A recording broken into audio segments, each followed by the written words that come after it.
2020 I had the great privilege of traveling to 65 cities with two beautiful brothers ministering the goodness of the Lord. We called ourselves two fathers and a flamethrower. Yeah, I travel with friends like that. And this particular story that I'm about to share happened down in New Orleans while we were ministering down there. We went to grab lunch on a Saturday afternoon.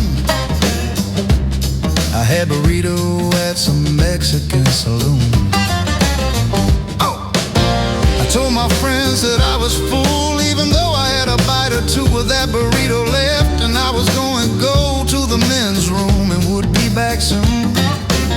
Well, here's the story may require your discernment and some divine interpretation. Well, I was gone to the men's room. One of my beloved brothers was filled with what he calls divine inspiration. I call it demonic instigation. Long story short, he poured habanero sauce on the remainder of that burrito, and then encouraged the other precious brother to engage in what I call a witchcraft prayer, which was total out of character for him. They both prayed that I would eat the rest of that there burrito.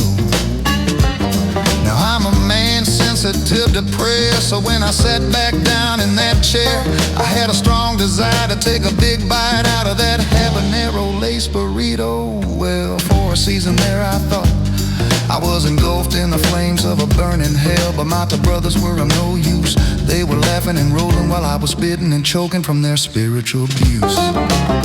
Yeah, I travel with friends like that, with friends like that, with friends like that. The enemy says I don't need to waste no time on him. He travels with friends like that. Now you know it said that birds of feather, they flock together, and I guess that might be true, 'cause these two friends say that I have a spot of mischief inside of me too, although I don't rightly believe it myself.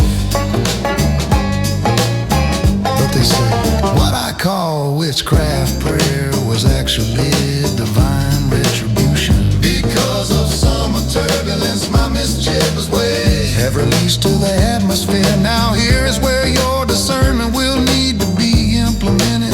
They say at least the head instigator says, when I went to the men's room, the Holy Father said to the Son and to the angels that were close at hand, gather round, boys, it's gonna be good, real good. So the chief instigator says, my hour of reaping had come, and he was just a humble instrument of divine justice, filling me with fire so my soul would be saved from hell. Yeah, yeah, I travel with friends like that, with friends like that, well, with friends like that. Do you travel with friends like that? The enemy says I don't need to waste no time on him. He travels with friends like that, with friends like that, with friends like that. Do you travel with friends like that? Was it witchcraft prayers or divine retribution? I think they fell under a spell myself. I don't rightly know, but I should have known. When you travel with a flamethrower, you just might get burned. Ooh, you just might get burned. Yeah, with friends like that, with friends like that, you might get a little crispy. With friends like that, yeah, travel with friends like that, with friends like that. But I wouldn't change a minute of it. Life is interesting with friends like that.